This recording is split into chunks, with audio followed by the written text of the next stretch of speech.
Hey everyone, welcome to another extremely exciting Leeming video lecture. Make sure your headphones are secure, you're comfy in your seat, and let's start talking about minorities during World War II. So I think the greatest takeaway to take from this particular lecture is that because World War II was a total war, that you needed the collective effort of everybody in the country to enable the United States and the Allies to be successful. So that's why we're going to be talking about different groups such as African Americans, Mexican Americans, Native Americans, Japanese Americans, women, because without the contributions of all of these different groups, it would have been pretty impossible actually for the United States and the Allies to be victorious in the war effort. So let's start off talking about African Americans, and we're going to be looking at the African American experience both on the home front and in the military. When we look at African Americans on the home front, the situation with decaying urban neighborhoods is going to continue into the 1940s because you have so many African Americans that are still moving up into the northern urban areas as a result of the Great Migration, which now has been going on since the 1920s, that there's a lot of crowding going on, and there's a major shortage of housing. And because you have the de facto segregation going on in the North, there was a lot of discrimination in the sense that it was very difficult for African Americans to get decent housing. Some African Americans actually will be able to get some homes as a result of the Great Depression because you had all these public works programs that were constructing homes in some areas. One issue with that, however, was the fact that a lot of these public works programs that constructed homes constructed them in white neighborhoods. So when you had some African Americans moving into some of these neighborhoods and finally getting some decent housing, the racial tensions between whites and blacks is just going to be on the increase. But as a whole, you have a decaying of urban African American ghettos. 50% of housing is substandard. It's extremely hard for African Americans to also get employment in the war industries and the factories. There actually was a lot of discrimination in these government programs that were making tanks and airplanes and stuff like that. A lot of these government agencies had these white-only policies. That's part of that de facto segregation. So, I don't think it'll shock you a whole lot to know that the situation for African Americans at the outset of World War I was, it's a continuation of what we have seen in the past.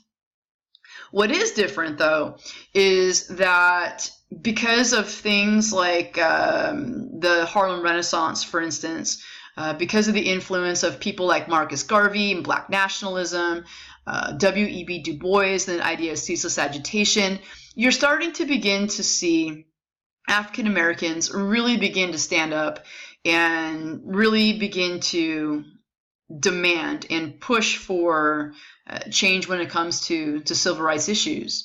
So A. Philip Randolph, he was the head of a labor union that was mostly made up of African Americans. They were car porters on railroads. I think I may have brought him up before. But he was one of the early civil rights leaders, and he is going to basically plan a march on Washington in 1941. And the reason largely for that is because of the fact that, as I mentioned on the last slide, that you had these white-only policies in a lot of federal government agencies that got contracts from the government to make war goods, such as boots and tanks and jeeps and things like that. So it was very difficult, as I said, for blacks to actually get jobs.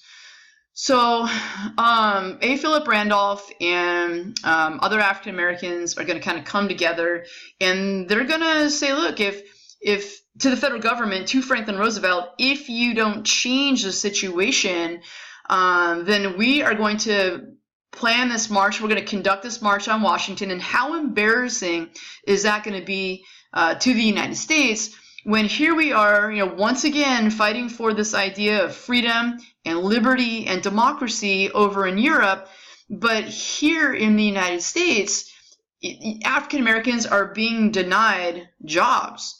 So it would be really embarrassing. So A. Philip Randolph is going to push this idea, and I think probably with a little nudge from Eleanor Roosevelt, that he's going to issue Executive Order 8802, which was to prevent discrimination in national defense industries. So essentially what that is going to do is it establishes, it establishes the Fair Employment Practices Commission, or the FEPC, which is still around today. And it's the job of the FEPC as a regulatory agency to ensure that Executive Order 8802 is actually being followed through. So theoretically, anyways, those businesses who got contracts from the federal government to produce war goods, that they by law could not discriminate against African Americans. So that was a positive step forward, and definitely is going to set precedent for the future. Even with some of these positive steps forward, of course, there's still going to be major issues when it comes to race relations within the country. 1943, we saw one of the biggest riots of the era in Detroit. This happened on a little island right outside of the Detroit area called Belle Isle. And you basically had some African Americans, some white Americans, and just, they got into a little scuffle, and it just got bigger and bigger, and it just erupted into this huge race riot. Why did this actually happen? What caused this? I think it was just this increase in tensions. Detroit is a major urban area. You have a lot of African Americans moving into Detroit searching for jobs. Now you've got Executive Order 8802, which is basically saying that these companies must employ African Americans, that they can't be discriminatory against them. So a lot of whites were upset over that. So, when all is said and done, it's terrible. You had 25 blacks and 9 whites that were killed. And, in lieu of, current events, that you can see that, one of the things that's going to be viewed as problematic by the African American community was that 17 of the African Americans that were killed by police officers. And so now there's going to be kind of this negative connotation that is going to be associated with the police officers by the part of African Americans. Not everyone, but that idea of police brutality towards African Americans, it's not a new concept. It's not a new idea. The African American community, in many cases, in many situations, see statistics like this, and they see it as an attack against them. So it did take Franklin Roosevelt sending in federal troops to actually put down the riot. But it does show, I think, very significantly the tensions. And that's really what we're moving on to. And you'll notice that when we talk about all of these different groups, I will talk about a lot of the racial tensions that's going on between all of these different groups. We're in the 1940s. The civil rights movement starts in the 1950s. So a lot of things that are happening now are going to affect what happens in the future in terms of race relations and the civil rights movement. And this is a great example of that. And this is something that you really need to know. You need to know the Congress of Racial Equality, or CORE. So CORE was really one of the very first civil rights groups. It was founded in Chicago, I believe at the University of Chicago, by students who were basically pacifists. And it was their overall goal to basically topple over Jim Crow, eliminate segregation. Their methods, I think, are kind of significant, especially once we get into the civil rights movement in the 1950s. Because, look at what CORE is actually doing. They are conducting sit-ins. So, for instance, they're going into restaurants that are segregated, that don't allow African Americans to sit in certain areas within the restaurants, and they're challenging that. They're having demonstrations in the streets, like this photograph in the background, where you have a civil rights march, essentially, and trying to put to rest the Jim Crow laws. So what's significant, again, is you see one, that you've got W.E.B. Du Bois's methods of ceaseless agitation. That's going to begin.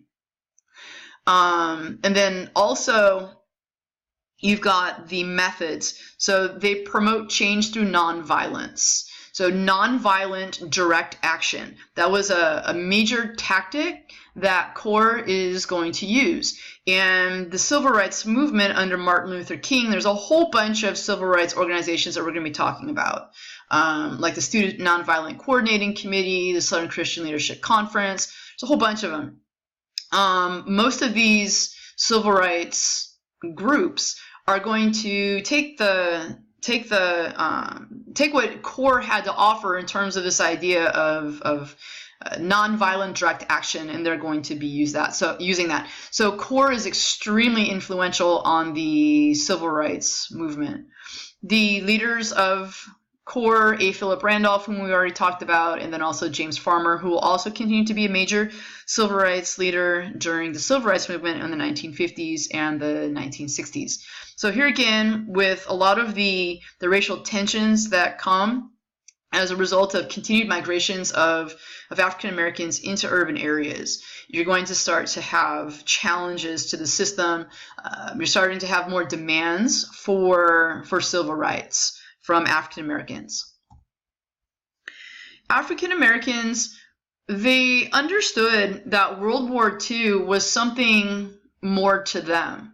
You know, World War II, of course, is going to be about defeating the Axis powers and ensuring that democracy lives on and that fascism dies. But to African Americans, it's more. As I mentioned earlier, you have this idea of what the war is really about. You know, go back to Franklin Roosevelt's For Freedom speech, and this idea that we value things like freedom of religion and freedom of speech, freedom from want, freedom from fear. We are trying to promote the ideas of freedom and liberty, and we seem so hypocritical when it comes to our Jim Crow laws in our country. And just the continued racism that people of color have to face. So for African Americans, World War II was a double battle, or they called it the Double V campaign. So V stands for victory. So victory over two things in particular. The first one is going to be victory against fascism abroad, and African Americans are going to fight in the military to promote that. But also to African Americans, it was also about victory against racial prejudice here at home. So again, they're fighting against two very specific things. It's more than just defeating Hitler. It's about getting what they deserve as American citizens. And then I just have, I think, a couple of pictures here of some early civil rights protests. So you can see here you have Labor Unite Against Fascism, this idea of America First, which is really interesting because we have heard that of recent. American First is U.S. fascism. Our war is against fascism at home. So this idea that things like Jim Crow segregation and the continued racism that African Americans had to face, that's our form of fascism. And it's something that we had to fight against. So if we're going to be true to who we are as Americans, we have to fight against that. So that's the Double V campaign. You had about 700,000 African Americans serving in the military. And it's very important for you guys to understand that the military is still segregated. It was segregated during World War I, and it will continue to be segregated into World War II. And then blacks couldn't even serve in the Marines or the Air Force. In the Navy, they could join the Navy, but they couldn't fight. They could only be what you could call as mess boys. So a lot of blacks who served in the Navy were assigned to like a captain or whatever their positions are, like someone, a high-ranking naval officer, and they would make food for them, they would make their beds, take care of them, and stuff like that. So they weren't allowed to actually fight in the war. Now, of course, some of these ideas will change because It is a total war. We can't waste manpower, and everyone needs to fight. So you will see some gradual withering away of some of these ideas. Like we'll talk about the Tuskegee Airmen in a second. But the military will remain segregated the entire time. That won't change until after World War II. So tensions still remain, but again, like in a World War I, African Americans were willing to endure the racism and segregation that they faced in the American military because they believed that something good had to come of all of this. So the tensions remain, but you do start to see some breaking down of racial barriers within the military. You do begin to see some white American soldiers acknowledging the fact that, you know what, blood is blood. Brothers are brothers. Americans are Americans. And so you begin to see a little bit of that breaking down. You really begin to see that in Vietnam when the units are no longer segregated. So that's down the road. We'll talk about that another day. So here's some African American men signing up for the military. And this group right here is pretty significant. You might remember talking about Tuskegee University that was established it was helped established by Booker T. Washington. So African Americans have been educated at Tuskegee now for quite some time. So there was kind of like an experiment, I guess, is the only way that I can really think of it. The fact of the matter is, and as we know, Roosevelt was all about not wasting manpower. So we need everyone to fight. So there was this idea that because at Tuskegee they had actually taught African Americans to actually fly planes anyways, that perhaps maybe that we can train these African American men, these pilots, to actually be trained for the war, send them overseas, and then they can fight. So that's essentially what is going to happen, is that they formed the 332nd Fighter Group. They shot down 200 enemy planes during the war, and mostly they fought in northern Africa, but also they did some fighting. They flew their planes over Italy as well. And I think what's really important about the Tuskegee Airmen is they did have the lowest loss record of any fighter group. Again, this is the idea of breaking down barriers that changed African American status in the military and consequently the nation. I think a lot of non-African Americans began to really think about African Americans as equals, at least on the battlefield. So very significant. And then just a photo of some of the guys that made up the Tuskegee Airmen. And another cool photo. Love the jackets. Another cool thing that African Americans played a pretty big role in was a convoy unit in France. So after D-Day, France is going to be open up at least somewhat so we can begin to actually liberate it. So we had all of these trucks, and it was the job of these trucks to convoy throughout France to send supplies to the Allies. It was very dangerous because a lot of the roads were still occupied by the Germans. So it was a very, very dangerous job. They were called the Red Ball Express, and it's because they had this little symbol that was a color red. So that was on the side of their door. So Red Ball Express. So we're looking at a convoy unit. So you had mostly African Americans who are going to be shipping goods on very dangerous roads all throughout France to help supply the Allies. And there's another photo, kind of cool. And another one. And I think, with some of these slides, just understanding again that African Americans played a significant role. They were, especially in the Army, able to, I think, really prove themselves and fight. Those look like old school football helmets. Anyways, here's some African Americans in the Navy. And some African American women that are signing up. There were several women's military units. Like each branch of the military had a women's section. So I'm not sure if they're signing up for the Women Auxiliary Corps, which were called the WACs, or the WASPs, which was part of the Air Force. I'm not really sure. This dude looks like Muhammad Ali, but it's not. But African American women also joined the military. And the Red Cross played a role in World War II in Europe. And then here's some African American women on their very cool bikes. So looking at African Americans and their contributions in World War II, you had around 1 million or so black men and women serving in the armed forces during World War II. So that would include all blacks and men and women. But then keep in mind that the military was segregated, and that in some of the branches of the military, they weren't able to fight. But I do think serving in the military and being successful, especially with the Tuskegee Airmen, it did help to break down some of those barriers. So our next group that we're going to be focusing on would be Mexican Americans, which again is going to be the largest of the ethnic groups in the country at the time. So, Americanos todos luchamos por la victoria. Americans, all, let's fight for victory.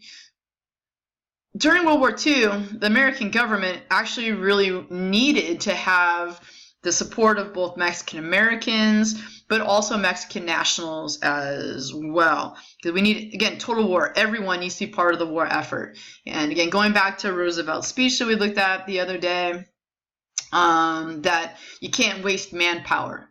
You got to keep production going. And it really shouldn't matter if you're white, black, purple, green, women, old, handicapped, whatever. Everyone needs to play a role.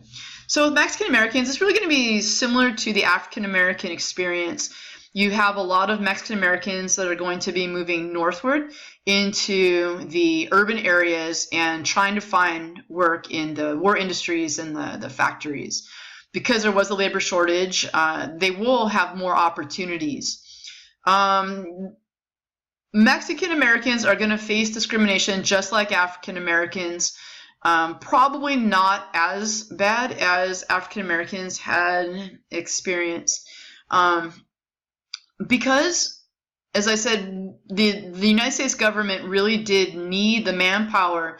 There was really a push to bring Mexican nationals into the country. So we had a program called the Bracero Program, begins in 1942. The United States government literally went over the border and bussed into the United States Mexican nationals who were looking for work. Mostly we're looking at agricultural type work, but we needed them to work in the fields. And some of these people will probably filter the way up through to the factories and whatnot in the north. But for the most part, the Bracero Program was to bring Mexican nationals in the country to work in the fields because we needed that. Again, going back to World War I, and Herbert Hoover was very astute in this idea that food will win the war. So we need to be able to produce enough food for our soldiers and just the Allied soldiers as a whole overseas. So that was a program that was sponsored by the American government.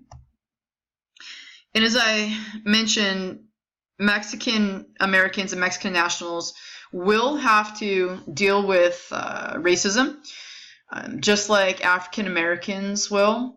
So here's a sign. We've looked at signs dealing with African Americans, kind of like you have like a restroom where you'll have colored people have to go to this restroom and then white people go to the other restroom, or you have water fountains that are segregated like that as well. Especially here in the West, like in California, in Arizona, New Mexico, Texas, that you did see a lot of these types of signs as well that were very similar. Just, of course, they're going to be focused on Mexicans. And then here's another one. This was a sign, I think it was like on a fence. So this was a sign for a park. This park was given for white people only. Mexicans and Negroes stay out. So again, the racism in the United States is still here. again, why am I focusing a lot on the racism is because we have a civil rights movement that is going to happen basically right after World War II. And I think it just comes down to the fact that for too long now, so many people have been denied their rights as American citizens, and at some point, something has to give. And I think the war is gonna be that turning point. I think it starts with World War I, but I think it's you really see it with World War II. That again, we're fighting for freedom, we're fighting for liberty, and we need to fight for that here at home as well. And here's just some pictures of the Mexican national or Mexican American experience. This would be actually braceros. So these would be people working in the fields that most likely came from Mexico. None of these people really had any rights because they were not American citizens. They were very heavily taken advantage of. Their wages were extremely low. They worked this is called stoop labor. So you can see the hose that they have in their hand hose. So they have to bend over all day like that. When you're bending over all day like that for 10, 12 hours a day, it really does jack up your back. One of the things that the American government promised the Mexican government and the Mexican people that were coming over is that they would be provided adequate living conditions. They would be provided food, shelter, just the basic stuff. So this would be considered, according to the American government, I guess, adequate housing, because this was basically what it was like for most of the braceros who came over to the United States to work in the fields. When it comes to the military, Mexican Americans served just like any other group, at about 250,000 to 500,000. That's a big discrepancy in the number. The reason for that is because Mexican Americans are white people. They're classified as white, and we can have a debate on that. But again, anthropologically speaking, Mexican Americans are considered part of white race. So they were classified as white, and so therefore, because some Mexican Americans don't classify themselves as white, I don't know what they would classify themselves as, because I'm sure that on the forms it was either like black, white, Indian, or whatever, that they may have classified themselves as some other group. So that's why the numbers are so kind of off like that. And then also, because Mexican Americans were classified as white, they served in integrated units. So that was very different than the African American experience. And then just some Mexican Americans and what they experienced in the war. Again, they fought in all theaters of the war, in the Pacific, in Europe. They were in all branches of the military. So something kind of interesting happened here in Los Angeles during the war years. I know you're looking at that guy going, gosh, I wish I had a suit like that. So this young guy right here is what's called a pachuco, which is basically kind of like a punk or a gang member. And what we saw here in Los Angeles is we saw the growth of urban barrios. So you can think of like the northern urban areas for African Americans and having the establishment of the urban ghettos. For Mexican Americans, you have the establishment of the urban barrios. It's kind of the same situation. You've got a lot of Mexican nationals that are undocumented or documented, a lot of Mexican citizens that are coming to Los Angeles for work. So there's a lot of racial tension in the area between whites and Mexican Americans. So you had these mostly young guys, these young pachucos here. They began to show their defiance of the racism that was being perpetrated against them by wearing these what are called zoot suits. So they saw this style of dress as a sign of rebellion against white culture, because it was a type of dress that no one had actually done except for these guys. One of the things that a lot of white Americans had issue with the zoot suiters was one of the things that was rationed was cloth. And you can see that the zoot suit itself is very oversized and it utilizes a lot of cloth. And so because of that, well, what's only one of the reasons, but because of this and other reasons, these Pachucos or these Zoot Suiters were pretty much seen as delinquents, deliberately defying American values and culture. So this is going to go kind of in a bad direction pretty quickly. In 1943, just like you had race riots with African Americans and whites in the North, you also had here in Los Angeles what were called the Zoot Suit riots in 1943. Basically, what happened was Los Angeles and Long Beach, you had naval bases. And so you would have ships that would dock, naval ships that would dock at these bases, and then the sailors would, when they were on leave, they would go to LA or to downtown Long Beach, whatever, and they would party. They would get drunk and just, goof, like what young guys do. So the sailors, the white sailors in particular, saw these young Zoot Suiters or Pachucos as being very unpatriotic. They weren't supporting the war effort. They were immoral, whatever. So the sailors kind of took it upon themselves to deal with the situation. So you had the sailors deliberately looking for these young guys, and they would find them, and then they would start fighting with these young guys. And this grew, and it got big to where it turned into what was known as the Zoot Suit riots. And when you had these riots, the police would come, and they would really focus on the Mexican American youth. That's who they would say started the conflict. That's who they would arrest. And then LA was so freaked out over the whole situation that the city itself, they passed a law prohibiting wearing Zoot Suits. So the kids couldn't even wear these things, but they're going to defy that, and they're going to do it anyways. And many of these kids are going to be arrested just for wearing these outfits.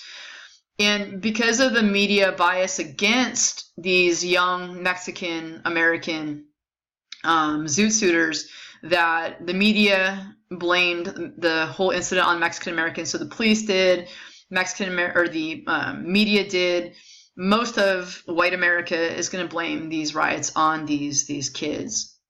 So, here you have these sailors here. They literally, some of these guys would get off their boats, get in a taxi cab, and tell the taxi cab drivers, hey, take me to where the Pachucos are.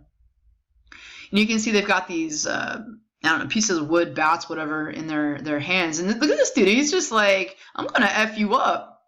This guy, too, is like, don't look at me like that. These guys look angry. Like, I'm going to go mess some Pachucos up. And then you've got the Zoot Suiters, these kids, these Pachucos, they're just smiling. They're like, yay, come and get us. They're like, yeah, and these look like to me, they look like clean-cut kids.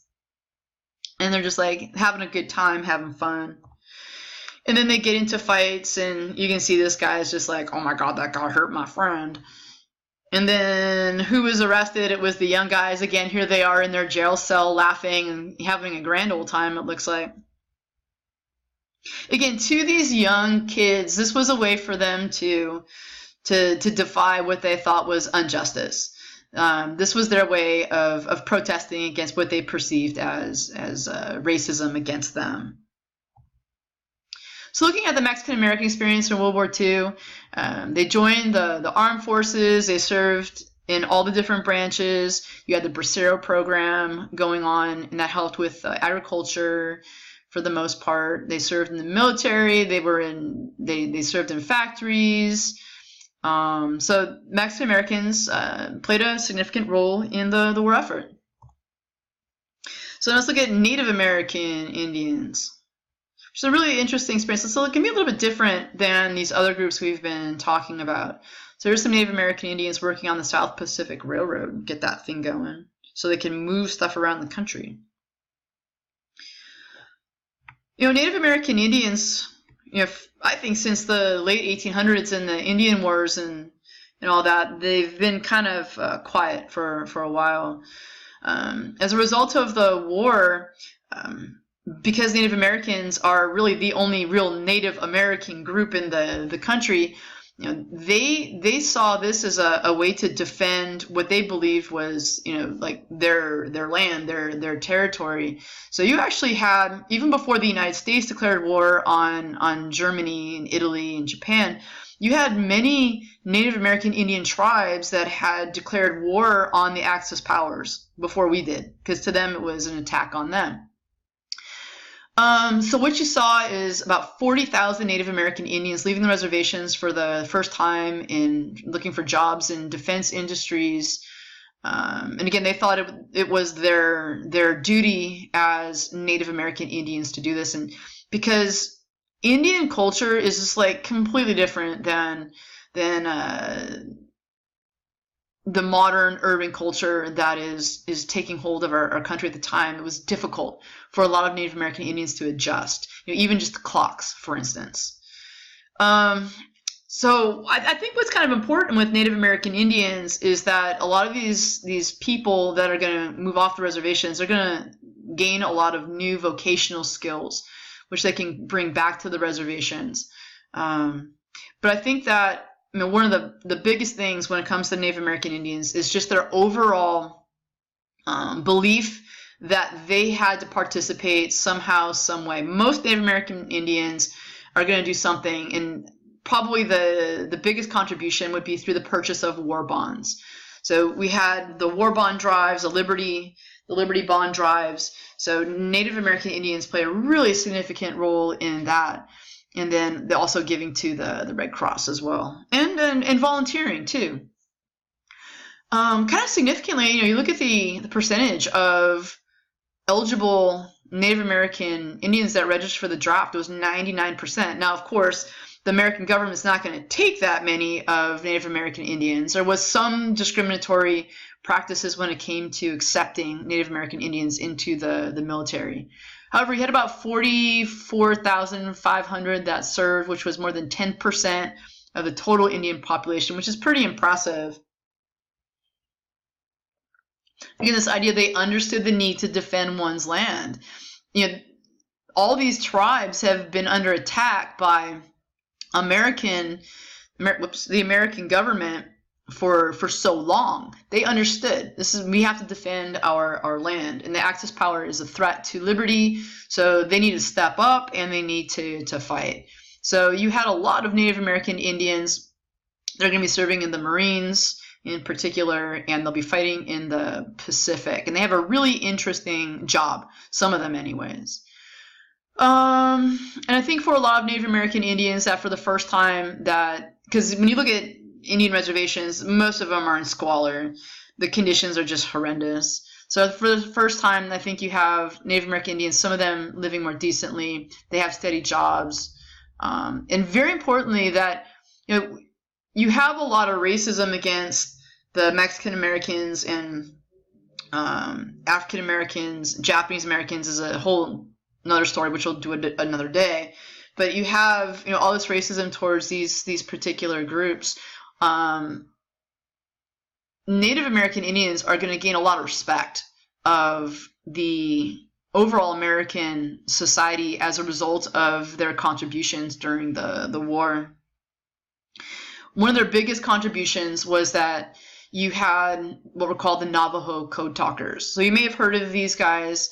All the different countries and sides, the different the Axis, the Allies, they all have their own code, so they can communicate different plans and strategies, whatever, and hopefully the other side doesn't crack the code, so they can continue to communicate like in secrecy. So when it comes to linguistics, the Navajo language is considered one of the hardest languages to learn and to understand. So it became the task of those Navajo men who entered the war to come up with a code that couldn't be cracked, and they would use this in the Pacific. So their code's actually really interesting. Let's see if this actually works. Maybe. Let's see if my internet's working. It was not earlier. Okay. So here we have some words. So this is a Navajo Code Talkers Dictionary. So this will give you an idea of some of the words that were used in this code. So if you want to, again, these would be for different letters. So you can use like these words for different letters or for different words as well. So wolachi can stand for the letter A, okay, and its literal translation is an ant. Okay, we've got C, which could be bagashi, which is literally translated into cow, or D, lacha-e, dog. What else we got here? You have siga, which is hair. And you put these different things together, and then you can come up with a code to actually talk across the lines. And then this will give you an idea of some of the military terms that they used. So corps is dine, and so a little translation of that is clan. A battalion is a tachini. A platoon is a hasklinchni. That means mud. And then different officers. A colonel is a, oh gosh, atsa beshlega, silver eagle. Let's see, a lieutenant, beshlega alai, one silver bar. And then different names of countries. These ones are actually, okay, you're going to look at this, you're going to be like, holy moly. And yeah, it is pretty racist. So Africa, you can see what that is. Let's see. And again, I just think that this shows the nature of the time period. We have a lot of work, okay? A lot of work to do when it comes to racial issues. What else we got? That was kind of interesting. China. China is se, yes, Bessie, or braided hair. Because they would have those like ponytails, those braided ponytails in the back. Okay, I'm Italian. Do, ha, chi, yali, chi. Stutter? I don't stutter. And then you can see Japan is pretty bad too.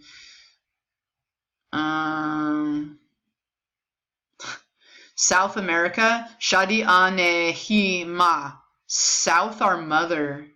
Okay, Spain, Deba Deni, sheep pain? What the heck does that mean? Sheep plane? I don't even get that. Oh, some of these are cool, like dive bomber, Ginny, chicken hawk. A fighter plane is a hummingbird. So that's kind of cool. Different names of ships. A cruiser is a small whale. A destroyer is a shark. And then different month names. February, we all know, Wazchinin is a squeaky voice, because that makes perfect sense. December is crusted snow. And then just a bunch of other words here. So it's actually kind of a cool thing. You can, what's ambush? Ambush is, there you go. Ambush is ambush. Nice. It's kind of a cool thing to look at. There's a whole bunch of stuff on here. So these are some of the terms that they used. One of the things that's significant about this Navajo Code Talkers Dictionary, and again, you can just look this up yourself. As I said, from the history of the Navy. If you're interested in that, you can check it out. But what's interesting about the Code Talkers is that their code was never broken. No one could figure it out. Like, we had broken the Japanese code. We like I said, we knew that the Japanese were going to attack the United States before Pearl Harbor. We just didn't know when or where. So that's pretty impressive. That's a pretty big contribution from the Navajo. So here's some more of these Code Talkers. And then there again. So again, they largely fought on the islands in the Pacific.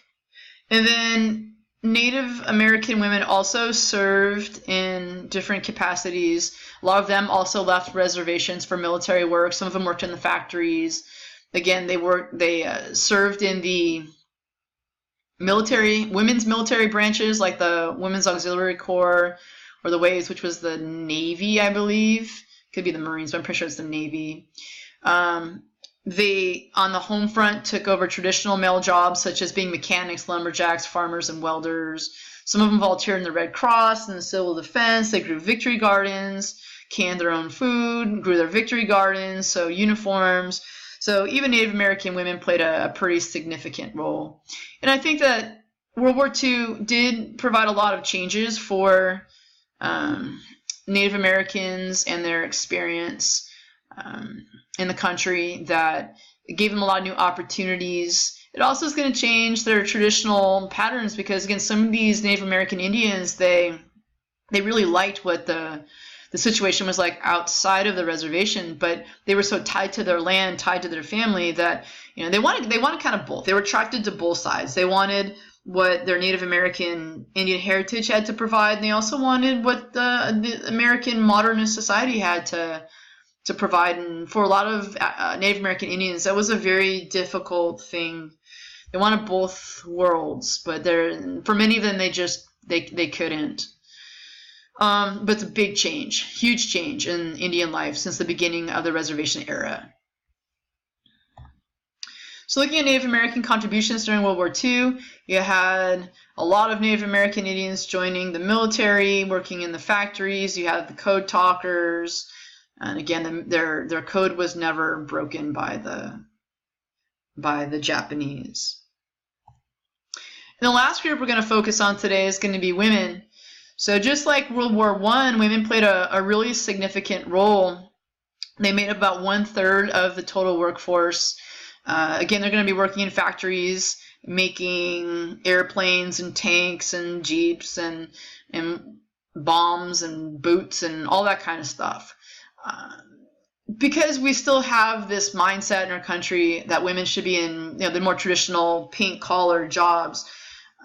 The government really felt that they needed to sell the idea of women working in the factories. So you had posters like this character, which is also, today, just, as part of our folk history. You've got this character is Rosie the Riveter. And the government's not trying to make her look like she's, manly or whatever, but just showing women that they are strong enough to be able to go into a factory and to create, to build the things that are necessary to win the war. One of the ways, I think this is kind of funny, one of the ways that the government is going to sell this to women is they're advertising the jobs as similar to domestic work. So think about it. Girls, since I'm kind of focused on that right now. So girls, how many of you guys can actually take go to the store, buy a Betty Crocker box cake mix and make a cake, or brownies for that matter. So you get the box and you read the directions, you put the crap in the bowl, you put some water in there, some eggs in there, you stir it up, you put it in the oven, and poof, you make something. Well, the government's saying it's the same freaking thing in the factories. Want to make a bomb? It's the same thing. It's just they take a little bit of this and a little bit of that, and you mix it all together, and you got a bomb. Okay, we need you to make a tank. Yeah, you take a little bit of this and a little bit of that, and some of this over here, and you mix it all together, and you make a tank. It's the same freaking thing. It's just a different recipe, that's all. I think it's kind of funny, but they did do that. Also, of course, when it comes to women working in the factories and in doing all of these things, these new types of jobs that many women hadn't performed before, it does help to give women a sense of pride and importance because a lot of them are earning wages for the first time. Also helps to erode a lot of the prejudices of what is considered women's work. Women are joining labor unions for the first time. I think that, again, after World War II, this is kind of big for women because, yes, women will, kind of just like with World War I, most of them will go back into the household, but you're going to have a significant amount of American women, they're going to say, I don't want to do that.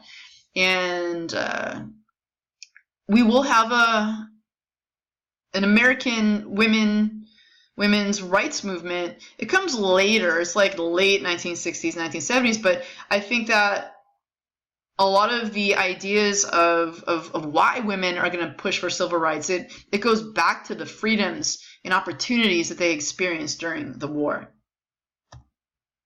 And then here are some images of some propaganda posters geared at women making bombs and buying bonds. Of course. Some African American women. These are riveters. So again, we go back to Rosie the Riveter right here. These African American women, this is a rivet machine, and then these little holes are the rivets. So they're riveting. It's like putting sheet metal. So you have two pieces of sheet metal, and you put them together, and then the riveter will put the, like a bolt, or I don't know exactly what it is, but the rivet in it, and it holds it together. A lot of popular culture in America addressed the contributions of different groups such as women. I'm not going to play the song because I'm afraid that I will get the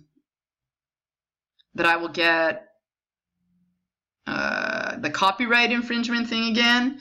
So I'm not going to do that. But this was a song that was played on the radio. It was like a swing song. So it was kind of cool. All day long, whether day or shine, she's a part of assembly line, making history, working for victory, blah, blah, blah. Rosie's got a boyfriend, Charlie. So Charlie is just another name for a soldier.